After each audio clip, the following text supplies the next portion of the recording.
In a prestigious school where success is valued above justice, one student is pushed to the brink of humiliation and anger when a teacher, driven by prejudice, commits an act that will change her life forever. But what happens when this girl, surrounded by the silence of the majority, decides to fight for herself and others? The morning sunlight filtered through the blinds, painting golden lines across Naomi's bedroom walls. She stared at the ceiling, her alarm clock still a few minutes away from going off, but the knot in her stomach was already tight.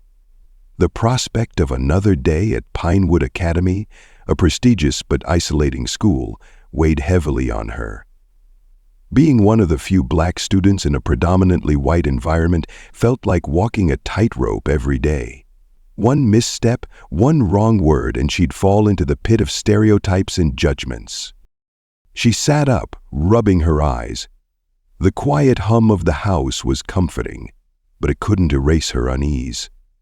On her desk, her chemistry textbook and notes were meticulously arranged, an extension of her need to be perfect in a place where mediocrity wasn't an option for someone like her. Naomi took pride in her academic achievements, but she knew that, for some, her success was a point of contention rather than celebration. "Naomi, breakfast!" Her father's voice echoed up the stairs, warm but firm. "I'm coming," she called back, her voice steady, though her mind was anything but. Downstairs, the kitchen smelled of coffee and toast. Her father, Daniel Carter, was already seated at the table, scrolling through news on his tablet. His presence was a grounding force in her life, a man who balanced his career as a civil rights attorney with being an unwavering pillar of support for her. Despite his demanding job, he always made time for her, even on the busiest mornings. "Morning, sweetheart," he greeted, looking up with a smile. "Ready for another day of conquering the academic world?" "No," Naomi forced a small laugh as she sat down. "No," something like that. Daniel's eyes narrowed slightly. "What's wrong?" "Nothing," she said quickly, focusing on buttering her toast. "Just school." He didn't press further, but she could feel his concern lingering in the air. He knew better than to push her, especially when she wasn't ready to share. Still, his subtle way of offering support, like pouring her a glass of orange juice without her asking, reminded her that she wasn't alone. The ride to school was quiet. Daniel's car cut through the pristine streets of the suburban neighborhood surrounding Pinewood Academy. The houses here were large, their manicured lawns a reflection of the wealth that defined the community. Naomi often felt like an outsider in this world, despite the scholarship that had earned her a place at the school. She gazed out the window, her thoughts racing as they neared the gates. "Remember," Daniel said as he pulled up, "you're stronger than anything or anyone that tries to tear you down." Naomi nodded, gripping the straps of her backpack. She stepped out, plastering on a neutral expression as she approached the school's entrance. The grand stone building loomed above her, a symbol of both opportunity and suffocation. The day began like any other. In the cafeteria, Naomi sat alone at a corner table, her tray untouched. She pretended not to notice the glances from her classmates or the quiet whispers that followed her. Over time, she had learned to block out most of it, but the loneliness still gnawed at her. Chemistry class was the highlight of her day. Or at least, it used to be. Science fascinated her, offering a sense of control and clarity that the social dynamics of Pinewood could never provide. But lately, the class had become a source of stress, thanks to Mr. Grayson. He was the kind of teacher who thrived on making students uncomfortable, his sharp wit often crossing the line into outright cruelty. With Naomi, his remarks carried an extra edge. Whether it was calling her out for minor mistakes or turning her into the subject of his jokes, He always found a way to undermine her. Today was no different. "Miss Carter," Mr. Grayson said as he entered the classroom, his voice dripping with sarcasm. "Our resident genius. How fortunate we are to have your brilliance guiding us." Naomi stiffened, but kept her gaze on her notebook. She had learned that responding only gave him more ammunition. "We'll be conducting a rather expansive experiment tomorrow," he continued, his eyes narrowing on her. "And since you're so talented, I think you're the perfect candidate to assist me. Consider it a challenge." The room fell silent, all eyes turning to Naomi. Some of her classmates smirked, while others looked away, unwilling to get involved. Naomi felt a flush of heat rise to her cheeks, but forced herself to nod. "Of course, Mr. Grayson," she said evenly, her voice betraying none of the anger bubbling beneath the surface. The rest of the lesson passed in a blur. Mr. Grayson's voice droned on about chemical reactions, but Naomi couldn't focus. She was too busy replaying the moment in her head, dreading what tomorrow might bring. When the bell rang, she gathered her things quickly, avoiding eye contact with anyone. As she walked down the hall, she caught snippets of conversation, her name paired with laughter and whispered jokes. She clenched her fists, her nails digging into her palms as she kept her head down. By the time she got home that evening, she was exhausted. She collapsed onto her bed, staring at the ceiling once more. The knot in her stomach had only tightened, and no matter how much she tried to push the day's events out of her mind, they lingered like a shadow. Tomorrow was going to be worse. She could feel it. The next morning came too quickly. Naomi barely slept, her mind replaying Mr. Grayson's pointed remarks and the weight of the challenge he had assigned her. As she got ready, she tied her thick curls into a secure bun, more out of habit than forethought, and shoved her chemistry notes into her backpack. The house was quiet, her father already at his office for an early case. She was grateful for the solitude, though it did little to calm her nerves. By the time she arrived at Pinewood Academy, the halls were already bustling. Naomi slipped into the chemistry lab early, hoping to prepare for the experiment without the judgmental eyes of her classmates. The familiar scent of ethanol and cleaning solution filled the air, and for a brief moment she felt a sense of calm. The lab was her domain, a place where equations made sense and reactions followed predictable patterns. But the calm was short-lived. Mr. Grayson entered the room abruptly, his presence as oppressive as ever. He set his briefcase on the desk and glanced at Naomi, his expression a mix of condescension and amusement. "Miss Carter, punctual as expected," he said, his voice laced with false praise. "Let's see if your preparation matches your enthusiasm." Naomi swallowed hard and nodded, avoiding his gaze. She reviewed the experiment setup once more, double-checking the Bunsen burners, reagents, and glassware. The experiment involved demonstrating an exothermic reaction using a volatile substance. The instructions were complex, but Naomi had gone over them repeatedly the night before. She wasn't going to give Mr. Grayson any excuse to humiliate her, at least not willingly. As the bell rang and students filed into the lab, Naomi's chest tightened. She could feel their eyes on her, could hear the whispers that followed her every move. Mr. Grayson called the class to attention, his booming voice silencing the chatter.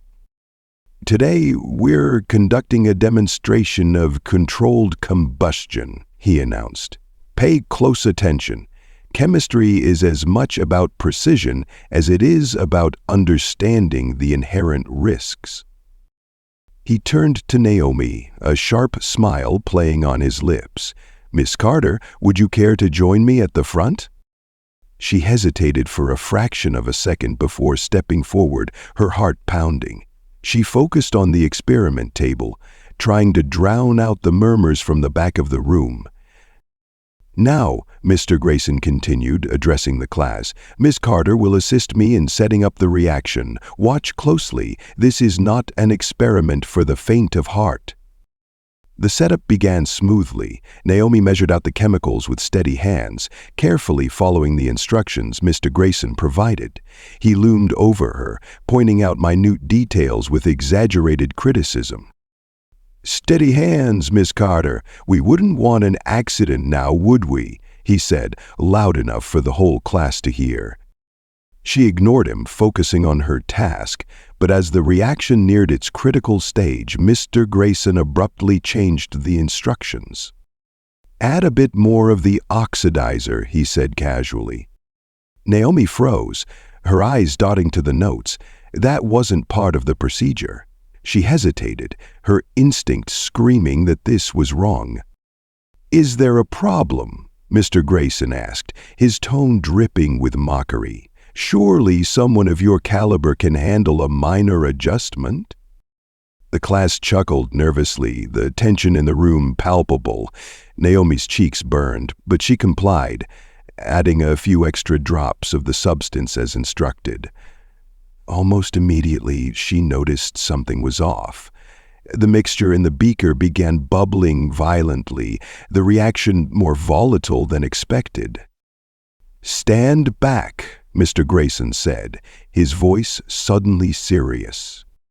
Naomi took a step back, but not before a small splash of the liquid landed on her hand. She flinched, the chemicals stinging her skin, but she had no time to react further. In the chaos, her hair, her tightly wound bun, was suddenly and horrifyingly caught in the path of a spark. The flame was instantaneous. One moment she was standing there, and the next, heat surged through her scalp. Gasps and shouts erupted from the class as Naomi screamed, instinctively batting at her head. Mr. Grayson fumbled for the fire extinguisher, his movements sluggish and disorganized. By the time he managed to put out the fire, Naomi was shaking, her face pale and streaked with tears. The acrid smell of burnt hair filled the air, mingling with the stunned silence of the classroom. Her classmates stared, some wide-eyed, others whispering to each other in shock. Mr. Grayson cleared his throat, his usual arrogance replaced by a strained veneer of concern. "A minor mishap," he said, though his voice lacked conviction. "Let this be a lesson in the importance of caution." Naomi couldn't believe what she was hearing. A minor mishap? Her scalp still burned, her hair was charred, and the humiliation of being at the center of this spectacle was overwhelming. She grabbed her bag and bolted for the door, ignoring the murmurs that followed her. The hallway blurred as she ran, her vision clouded by tears. She didn't stop until she reached the bathroom, where she locked herself in a stall and sank to the floor. Her hands trembled as she touched her hair, or what was left of it. The ends were uneven, the once beautiful curls now singed and lifeless. Her breath came in short, ragged gasps. The humiliation was suffocating, but beneath it burned a deeper emotion, anger. Anger at Mr. Grayson for his carelessness, at her classmates for their silence, and at herself for allowing this to happen. She stayed in the stall until the bell rang, signaling the end of class. When she finally emerged, her reflection in the mirror was almost unrecognizable. Her hair was a mess of charred ends and frizz, but it was the look in her eyes that startled her the most, a mix of pain, fury, and determination. Naomi didn't return to class that day. Instead, she walked home, each step fueled by the thought that she couldn't let this go. Mr. Grayson's dismissive attitude, the indifference of her peers, the systemic dismissal of her pain, it all boiled inside her, forming a resolve stronger than any flame. By the time she reached her front door, she knew one thing for certain. This wasn't over. Naomi sat on her bed, staring blankly at the pale yellow walls of her room. The sunlight streaming through the window felt almost mocking, as if the world outside was oblivious to the storm raging inside her. Her scalp still tingled, a painful reminder of what had happened. The smell of burnt hair clung to her clothes, no matter how many times she'd scrubbed her hands or showered. It was as if the humiliation had soaked into her skin, refusing to be washed away. She could hear her father's voice downstairs, muffled through the walls. He was on the phone, likely discussing a case. Normally, she'd find comfort in the steady rhythm of his work, but today it only heightened her unease. How was she supposed to explain this to him? How could she tell the man who had always fought for justice that she had been humiliated, injured, and belittled in front of her entire class, and had done nothing about it? The thought made her throat tighten. She clenched her fists, nails digging into her palms as tears welled in her eyes again. Naomi Carter didn't cry easily, but today she couldn't stop. The floodgates had opened, and every ounce of shame, anger, and pain came pouring out. By the time she heard her father's footsteps coming up the stairs, she had barely managed to pull herself together. The knock on her door was gentle, but it still made her flinch. "Naomi, can I come in?" Daniel's voice was calm but laced with concern. She hesitated, wiping her face quickly before replying, "Yeah." The door opened and Daniel stepped in, his sharp features softening the moment he saw her. He didn't say anything at first, just took a seat on the edge of her bed, his gaze sweeping over her. It was as if he could sense something was wrong without needing to ask.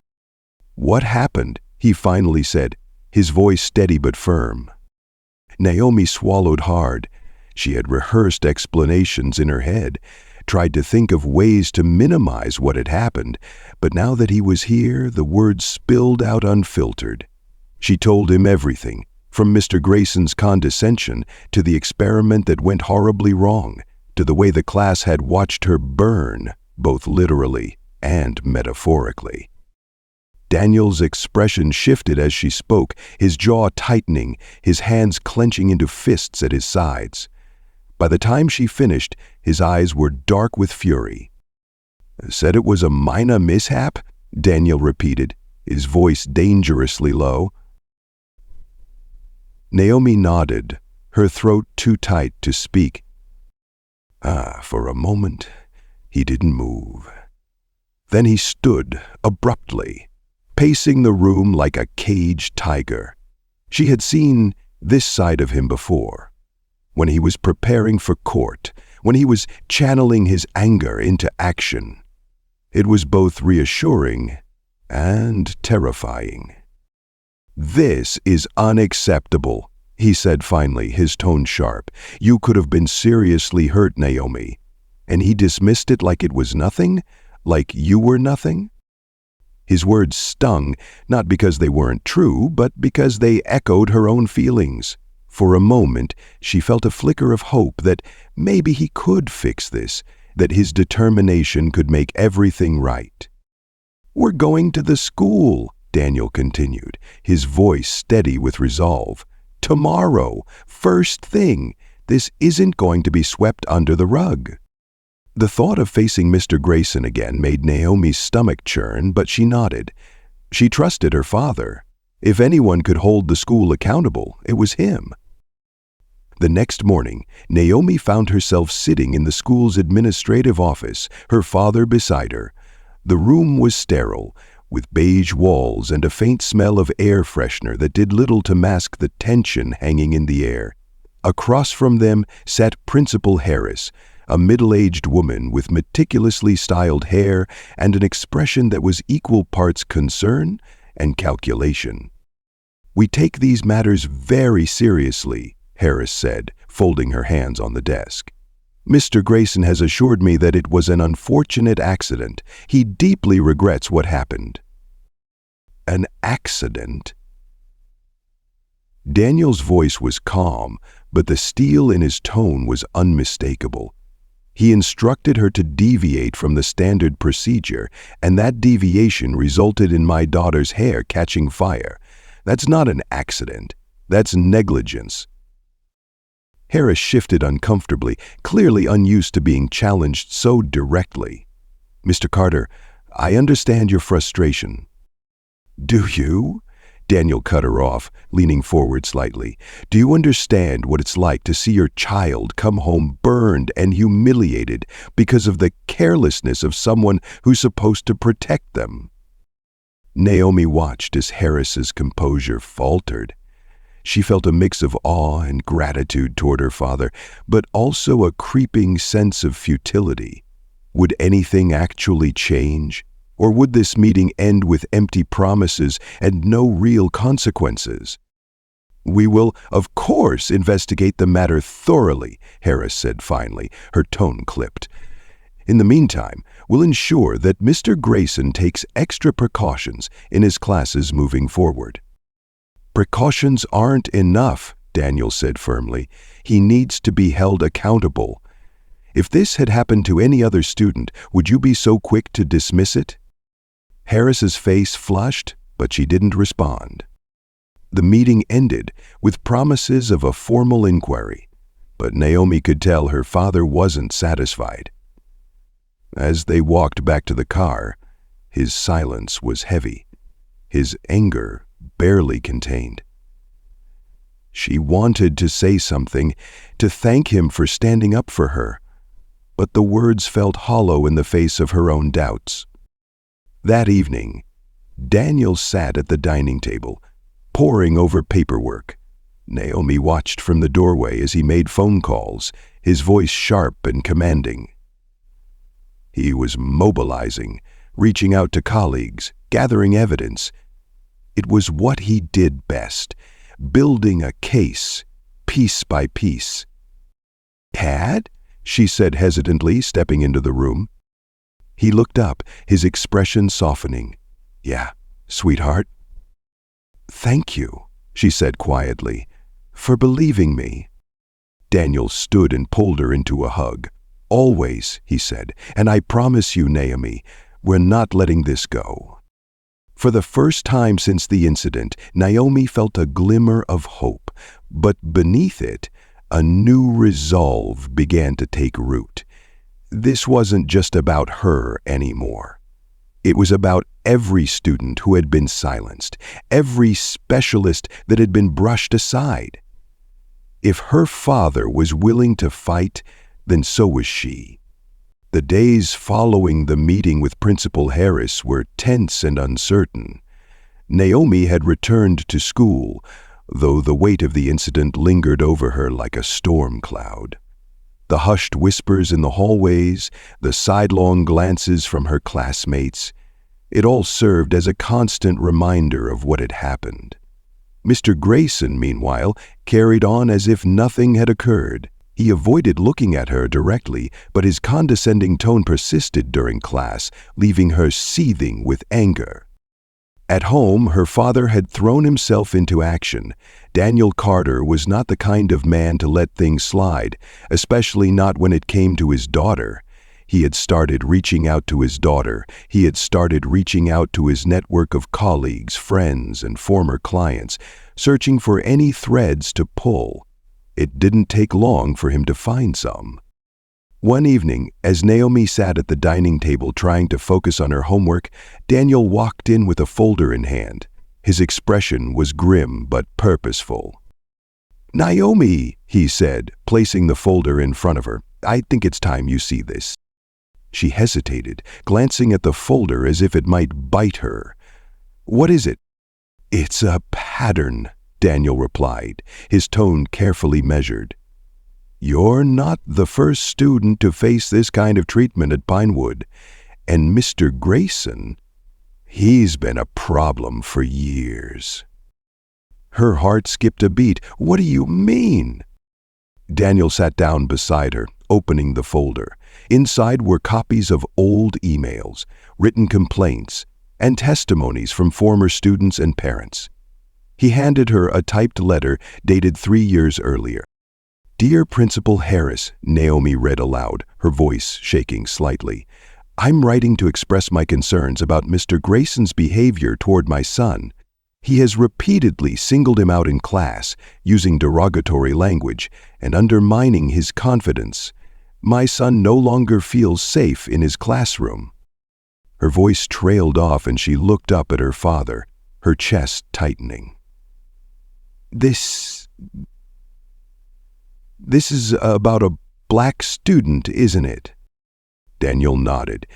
"It is. And there are more stories like this. Complaints were filed, but the administration never took them seriously. They labeled it as personality conflicts or claimed the students were being overly sensitive. It was easier for them to protect the teacher than to address the real problem." Naomi flipped through the papers, her hands trembling. Each testimony painted a picture that was all too familiar. Students of color being targeted, dismissed, or outright humiliated by Mr. Grayson. The pattern was undeniable, and it made her blood boil. "Why, hasn't anyone done anything?" she asked, her voice rising with frustration. "Why is he still teaching?"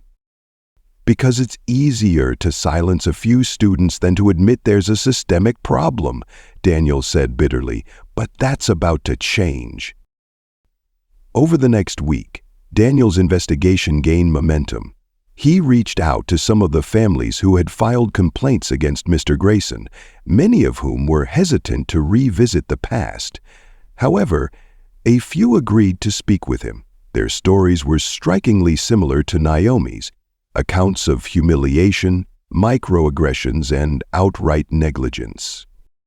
One evening, Naomi sat in on a Zoom call with one such family. The mother, a middle-aged woman with tired eyes, recounted how her son had been constantly berated in front of his peers. "Grayson made him feel like he wasn't good enough," the woman said, her voice tinged with both anger and sadness. "He told my son that maybe science wasn't his thing, and when my son tried to defend himself, Grayson said he was being disrespectful. It crushed his confidence." Naomi felt a pang of recognition. She knew exactly how that boy must have felt, the sting of being told she didn't belong, that her best wasn't good enough. It was a wound that cut deep, and hearing it echoed in others' experiences only strengthened her resolve. "I'm so sorry that happened to your son," Naomi said softly, her voice breaking. "I know how it feels." The mother gave her a sad smile. "You're brave for standing up to him. I wish we had done more." As Daniel continued building his case, Naomi decided to take matters into her own hands as well. She began talking to her classmates, carefully probing to see if anyone else had experienced or witnessed Mr. Grayson's behavior.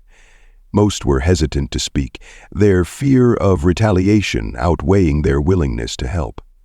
But one student surprised her. "Oh, I've seen what he does," said Alina, a quiet girl who sat near the back of the class. "He always picks on you, and it's not just you. I've noticed it with other students too, mostly the ones who don't look like him." Naomi blinked, caught off guard by Elena's honesty. "Why haven't you said anything?" Elena looked down, fiddling with the straps of her backpack. "Because what's the point? The school won't do anything. They never do." "But if enough of us speak up, they'll have to listen," Naomi said, her voice firm. "This isn't just about me. It's about everyone he's hurt. Don't you want that to stop?" Elena hesitated, then nodded slowly. "Okay, I'll help." It wasn't much, but it was a start. A turning point came when Daniel contacted a journalist friend, Lisa Ramirez, who had a reputation for exposing injustices in the education system. She was immediately intrigued by the story and agreed to meet with Naomi and her father.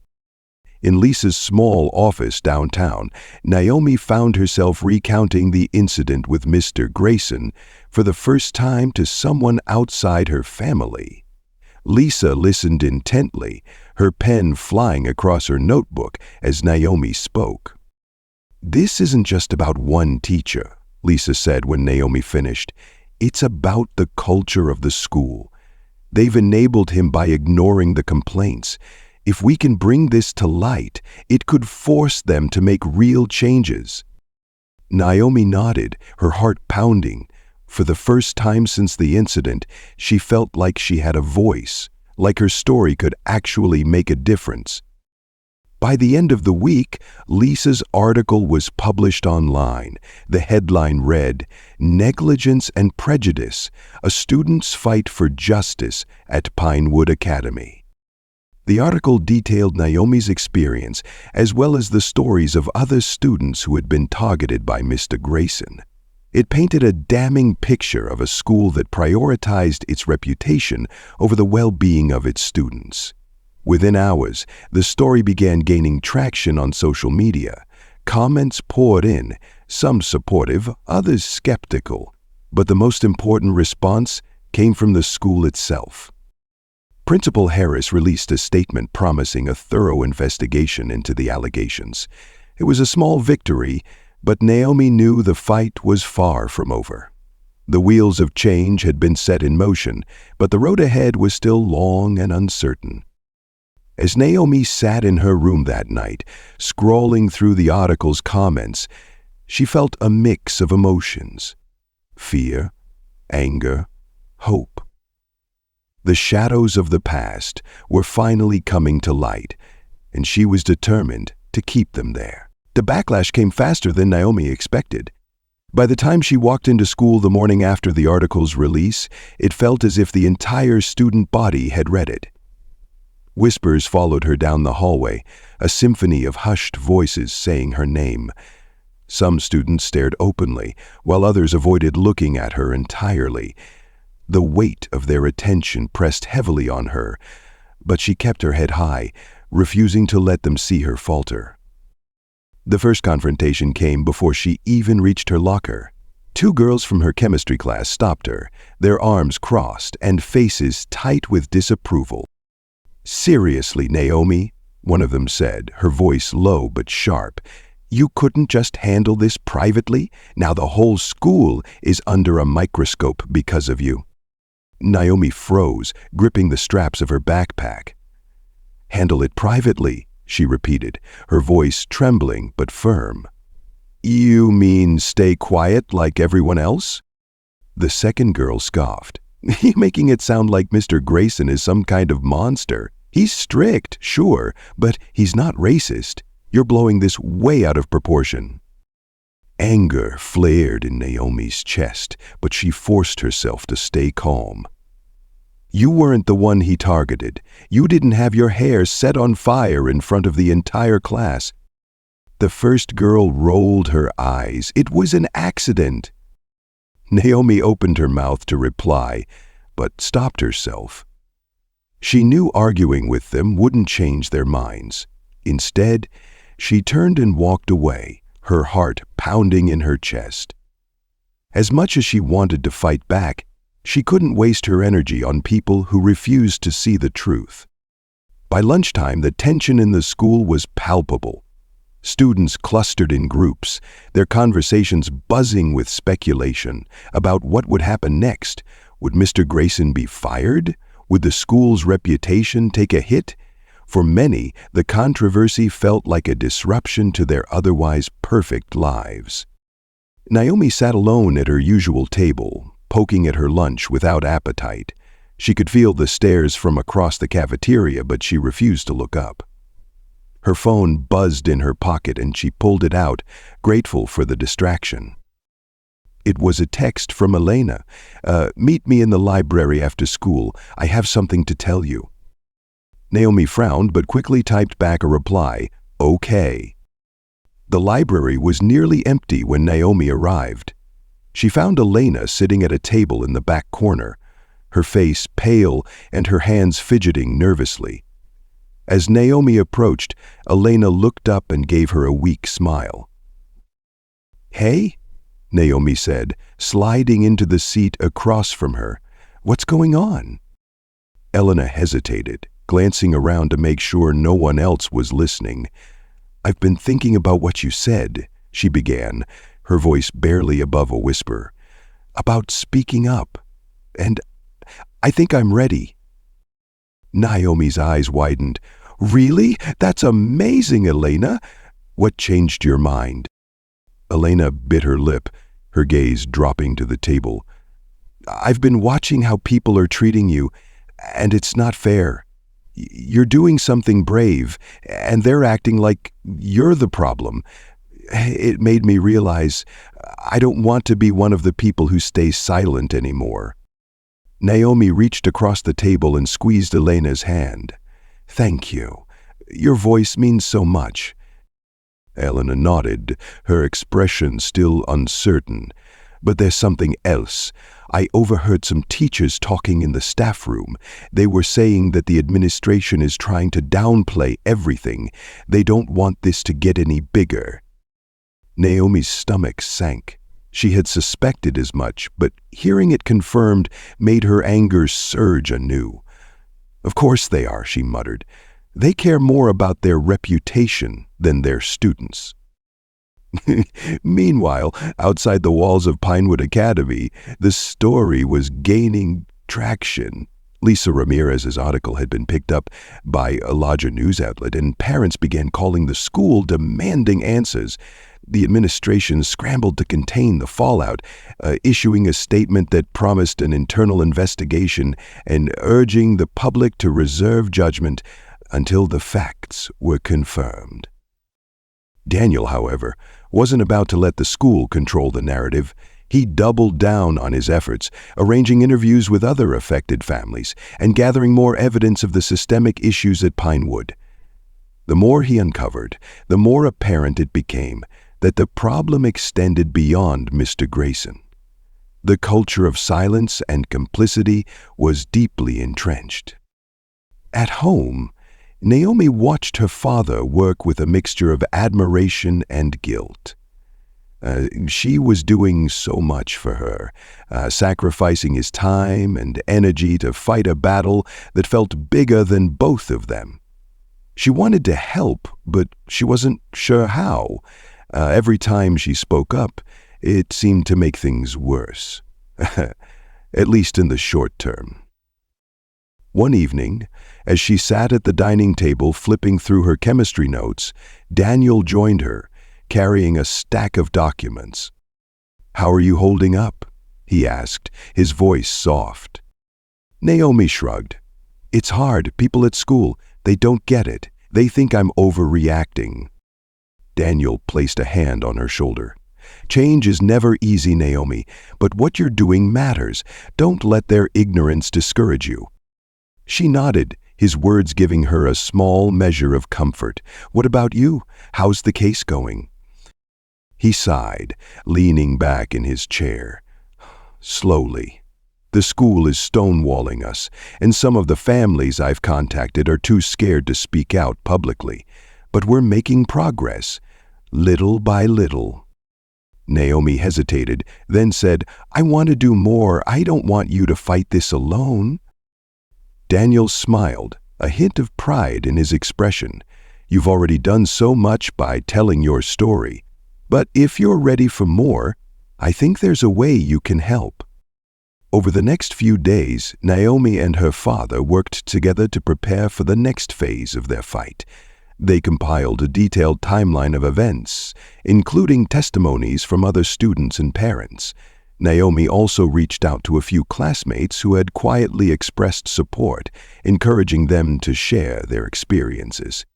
It wasn't easy. Many were still too afraid to come forward, but a handful agreed. The turning point came when one of Mr. Grayson's former colleagues contacted Daniel. The teacher, now retired, revealed that she had witnessed his behavior firsthand and had even reported him to the administration years ago. Her testimony was damning, painting a picture of a man who had long abused his position of power without consequence. Armed with this new evidence, Daniel filed a formal complaint with the school district, demanding an independent investigation into Pinewood Academy's handling of the situation. The complaint attracted even more media attention, and soon the pressure on the school became impossible to ignore. Inside Pinewood, the atmosphere grew increasingly tense. Mr. Grayson's once commanding presence in the classroom was diminished, his every move scrutinized by students and staff alike.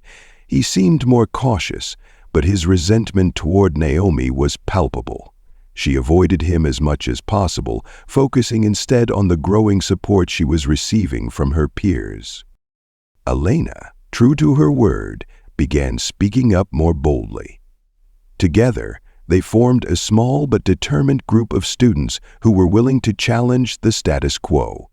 They started an online petition calling for stricter oversight of teachers and better protections for students, which quickly gained traction among the broader community. For the first time, Naomi felt a glimmer of hope. The tide was turning, and though the fight was far from over, she knew they were making a difference.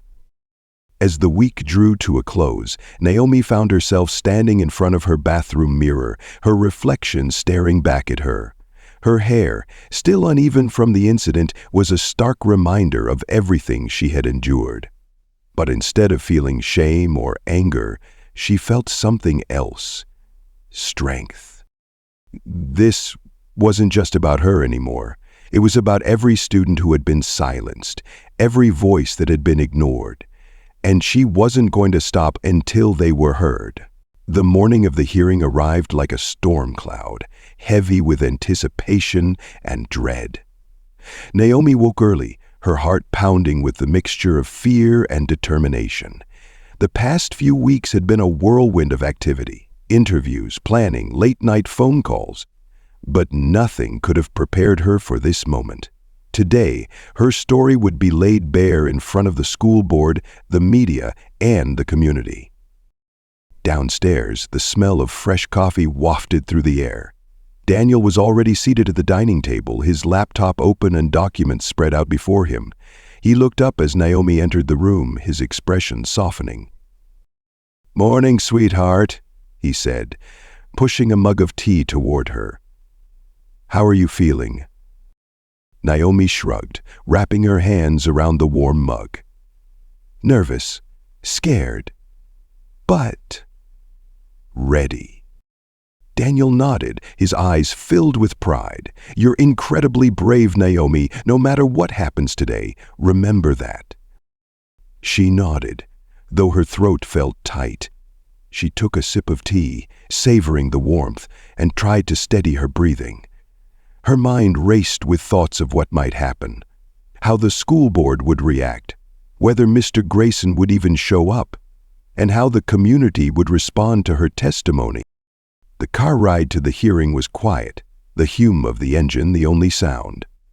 Naomi stared out the window, watching the familiar streets blur past. The school district's central office loomed ahead, its austere brick facade imposing against the gray sky. A small crowd had already gathered outside. Reporters with cameras, community members holding signs, and a few familiar faces from Pinewood Academy. Naomi's stomach churned as Daniel parked the car and stepped out. "Ready?" he asked, offering her his hand.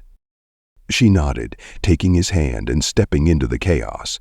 The air buzzed with murmurs and the occasional shout, but Naomi kept her focus on the doors ahead. Cameras flashed as she and Daniel made their way inside, their steps echoing in the large, sterile hallway.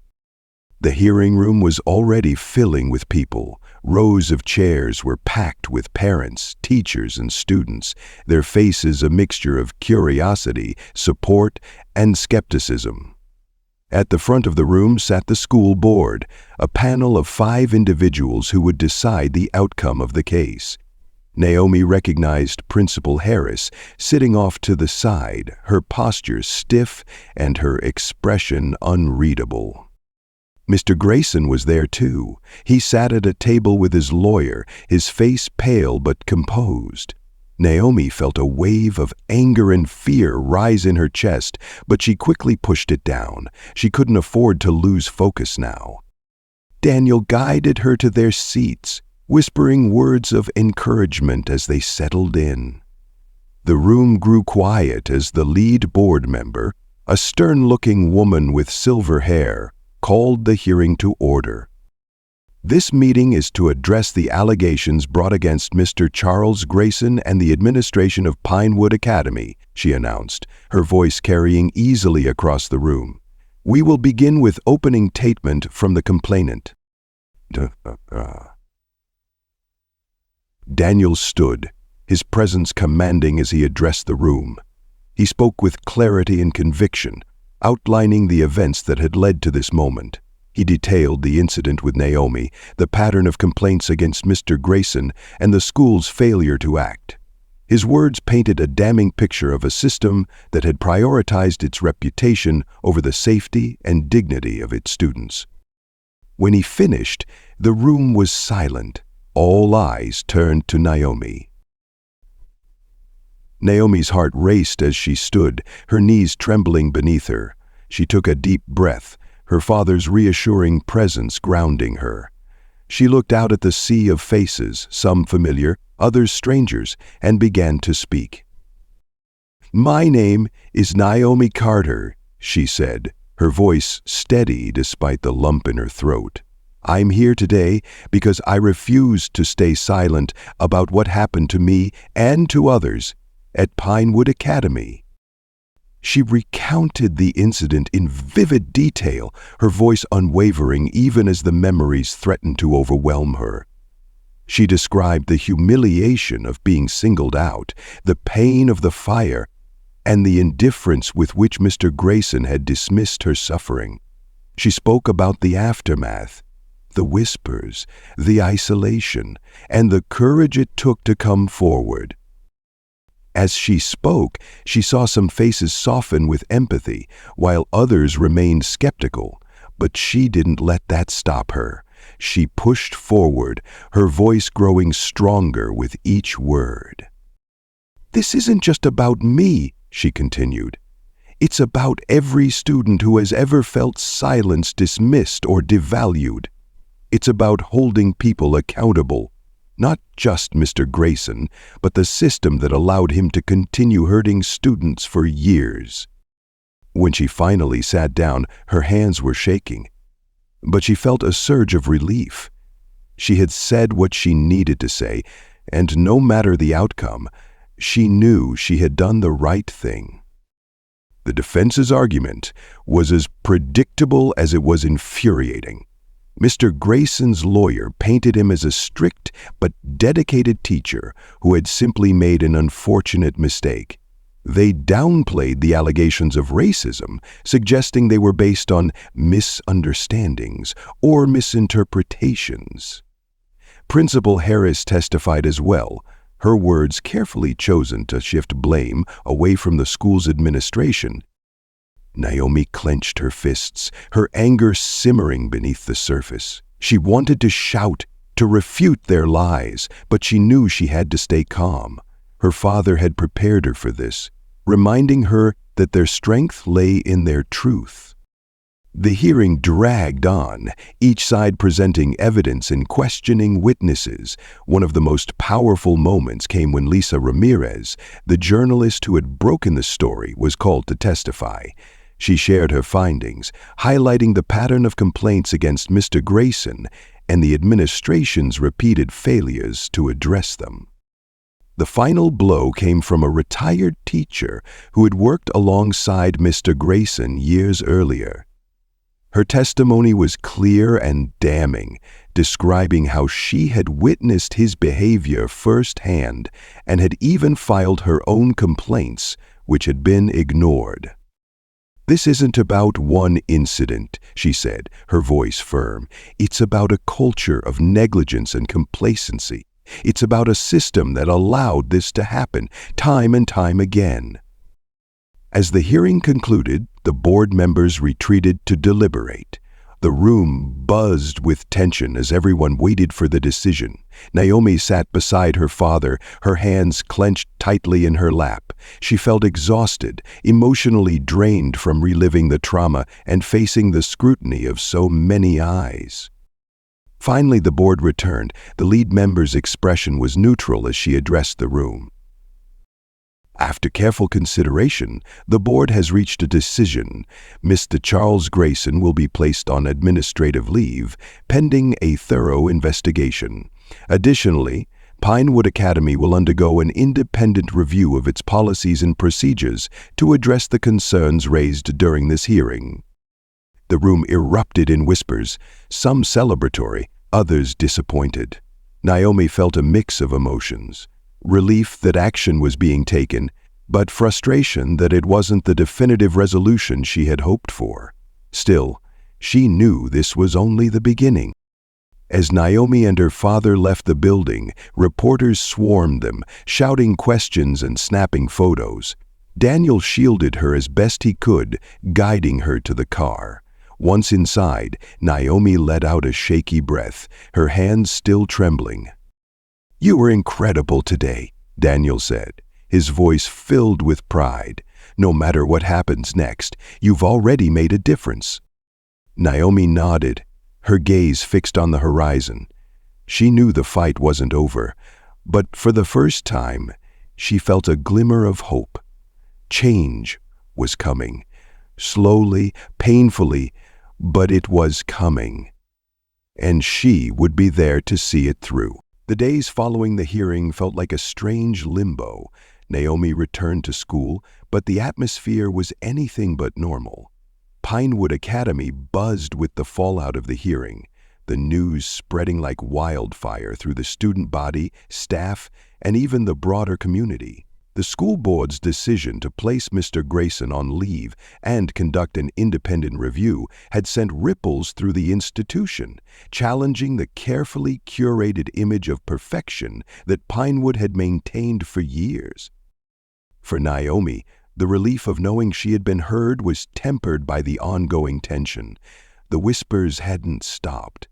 If anything, they had grown louder, fueled by debates about whether she had done the right thing.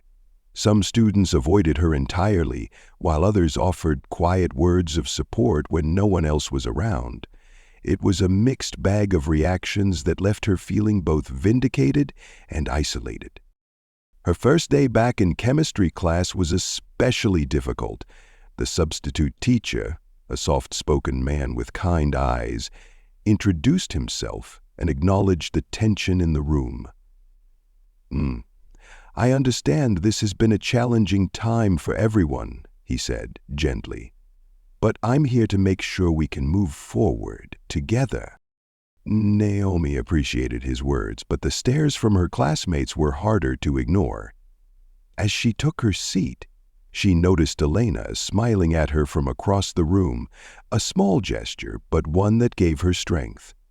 She focused on the lesson, determined not to let the weight of others' opinions crush her. Outside of school, the fight for accountability continued. The independent review of Pinewood's policies was underway, with interviews being conducted and documents scrutinized. Daniel kept Naomi updated on the progress, his determination as fierce as ever. "This isn't just about Grayson," he told her one evening as they sat at the kitchen table. "It's about changing the entire system, and that takes time." Naomi nodded, though patience wasn't her strong suit. She wanted justice, not just for herself, but for every student who had been silenced or ignored. Still, she trusted her father's judgment and was grateful for his unwavering support. In the meantime, Naomi found herself reflecting on how far she had come. She thought about the girl she had been before the incident, quiet, focused, content to excel academically without drawing too much attention. That girl had been forced to confront the harsh realities of prejudice and systemic failure. And she had emerged stronger, more determined, and more aware of her own power. The changes at Pinewood were slow but noticeable. The administration began implementing new policies to address the issues raised during the hearing. Mandatory diversity and sensitivity training for teachers and staff was announced, along with the creation of a student advisory board to give students a voice in school decisions. Naomi was invited to join the board, and though she hesitated at first, she ultimately agreed.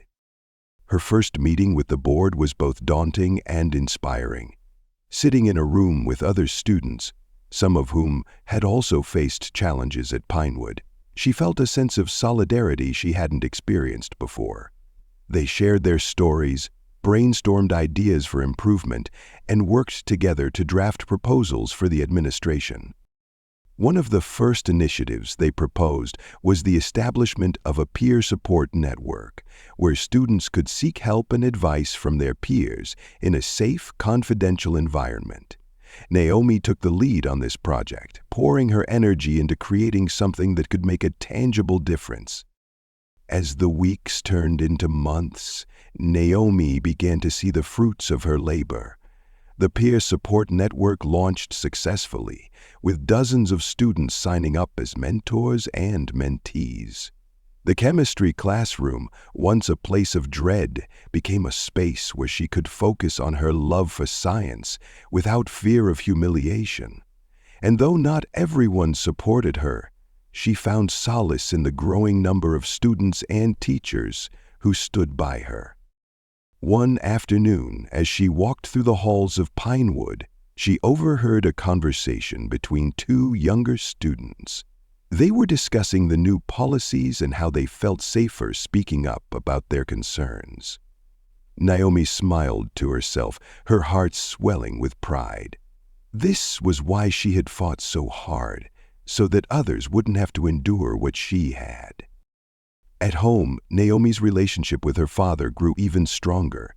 They spent hours talking about their shared experiences and dreams for the future.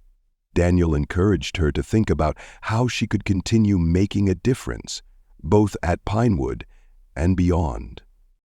"You have a gift, Naomi," he said one evening as they sat on the porch watching the sun set. "Your voice has the power to inspire change. Don't ever forget that." His words stayed with her, planting a seed of ambition that began to grow. Naomi started researching careers in social justice and advocacy, inspired by her father's work and her own experiences. She realized that she wanted to dedicate her life to fighting for those who couldn't fight for themselves. The end of the school year brought a sense of closure, but also a sense of anticipation for what lay ahead. At the annual awards ceremony, Naomi was recognized not only for her academic achievements, but also for her contributions to the school community. As she stood on stage, accepting the award, she felt a wave of emotions: pride, gratitude, and determination. After the ceremony, Elena approached her with a shy smile. "You deserve this," she said, her voice filled with sincerity. "You've done so much for all of us." Naomi hugged her, feeling a deep sense of connection. "Thank you. But this isn't just about me. It's about all of us." That summer, Naomi decided to make a bold move. She cut her hair, embracing the short, natural style that had grown out after the incident. It was a symbolic act, one that represented her journey from pain to empowerment. She stood in front of the mirror, running her fingers through her curls, and smiled. For the first time in a long time, she felt truly at peace with herself. As she prepared for her final year at Pinewood, Naomi knew that her journey was far from over. There would be new challenges, new battles to fight, but she was ready.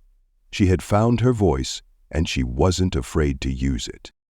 Standing in her room, surrounded by the photos, awards, and memories that marked her growth, Naomi looked out the window at the world beyond. It was vast, uncertain, and full of possibility, and she was ready to face it head-on. A new chapter had begun, and Naomi was determined to write it on her own terms. Thank you for watching. If you found this story meaningful, don't forget to subscribe for more impactful narratives. Share this video with someone who needs to hear it, and explore our channel for other stories that inspire and challenge perspectives. Stay connected, and see you in the next one.